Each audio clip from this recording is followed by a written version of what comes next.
Hello friends, आज मैं बात करने वाली हूँ पाचन तंत्र के बारे में। तो तंत्र क्या होता है? मानव शरीर में एक तंत्र वह होता है जो अंगों का एक समूह होता है, यानी कि बहुत सारे अंगों का एक एक एक समूह बन जाता है, उसे बोलते हैं तंत्र। जो एक विशिष्ट कार्य करने के लिए मिलकर काम करते हैं, तो उसे हम बोलते हैं तंत्र। तंत्र पाचन तंत्र के द्वारा क्या होता है, ये इसका कार्य क्या रहता है? पाचन करने का। पाचन क्या होता है? जब जटिल खाद्य पदार्थ सरल रूप में बदल जाता है, तो इस प्रक्रिया को हम पाचन कहते हैं। या ठोस भोजन छोटे छोटे रूप में या सरल रूप में बदल जाता है, उसे हम पाचन कहते हैं। पाचन के दौरान क्या होता है, जो कार्बोहाइड्रेट होता है वह ग्लूकोज में बदल जाता है। कार्बोहाइड्रेट ग्लूकोज में बदल जाता है, और वसा जो होता है वह बसीय अम्ल और ग्लिसरॉल में बदल जाता है। वसा बसीय अम्ल और ग्लिसरॉल में बदल जाता है, और प्रोटीन अमीनो अम्ल में बदल जाता है।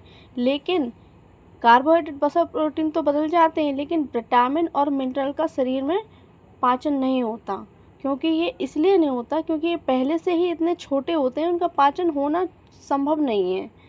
ठीक है। अब देखिए, एक क्वेश्चन है, पाचन के बाद कार्बोहाइड्रेट किस में परिवर्तित हो जाता है? तो हम बोलेंगे ग्लूकोज में। किस में हो जाता है? ग्लूकोज में।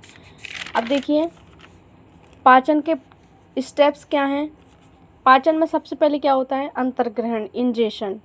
फिर होता है पाचन, डाइजेशन। फिर होता है अवशोषण, एब्जॉर्प्शन। फिर होता है स्वांगीकरण, एक्जिमिलेशन। और फिर होता है उत्सर्जन या एजेशन बोलते हैं। तो देखिए, अंतर्ग्रहण क्या होता है? भोजन ग्रहण करने की प्रक्रिया को हम अंतर्ग्रहण कहते हैं।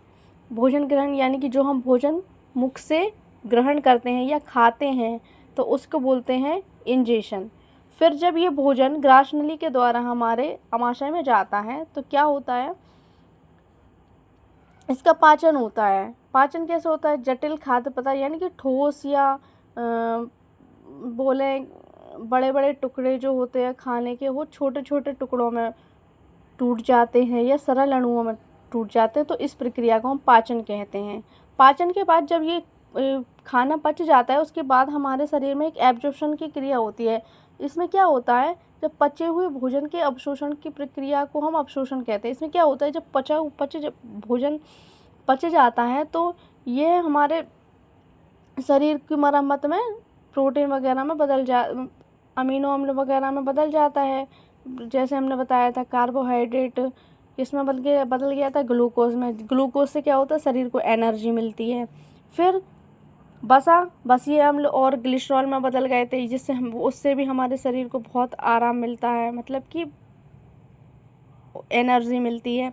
और उसके बाद प्रोटीन अमीनो अम्ल में बदल गए थे। तो ये होता है एब्जॉर्प्शन। इसमें यही क्रिया होती है कि कार्बोहाइड्रेट ग्लूकोज में बदल जाता है, और बसीय अम्ल ग्लिसरॉल में बदल जाता है, प्रोटीन अमीनो अम्ल में बदल जाता है। तो इसी को बोलते हैं अवशोषण।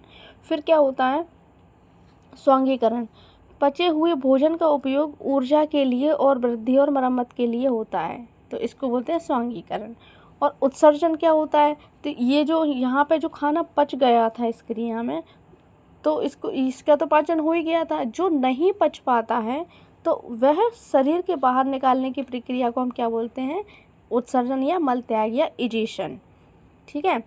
तो इसकी पाचन तंत्र की क्रिया क्या क्या होती है? स्टेप्स क्या क्या होते हैं? अंतर्ग्रहण, फिर पाचन, फिर अवशोषण, फिर उत्सर्जन।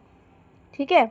मानव पाचन तंत्र की संरचना दो तरीके से काम करती है, आहार नाल के द्वारा और पाचन से संबंधित ग्रंथियों के द्वारा। तो आहार नाल में कौन कौन से भाग होते हैं? पहला होता है मुख गुहा, जिसे हम बकल कैविटी भी बोलते हैं। फिर होता है एसोफेगस यानी कि ग्रास नली।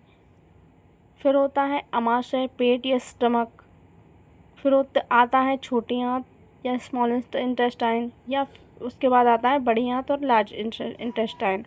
पाचन संबंधित ग्रंथियाँ कौन सी होती हैं? लार ग्रंथि, जठर ग्रंथि, यकृत, अग्नाशय। तो देखिए, ये हमारी मुख गुहा है, इसको बकल कैविटी बोलते हैं। ये हमारी एसोफेगस या ग्रास नली है, इसको हम आहार नाल भी बोल सकते हैं।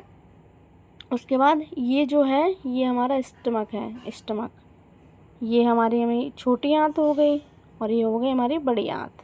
ठीक है, अब हम अगले वीडियो में बात करेंगे आहार नाल के बारे में और पाचन से संबंधित ग्रंथियों के बारे में। धन्यवाद।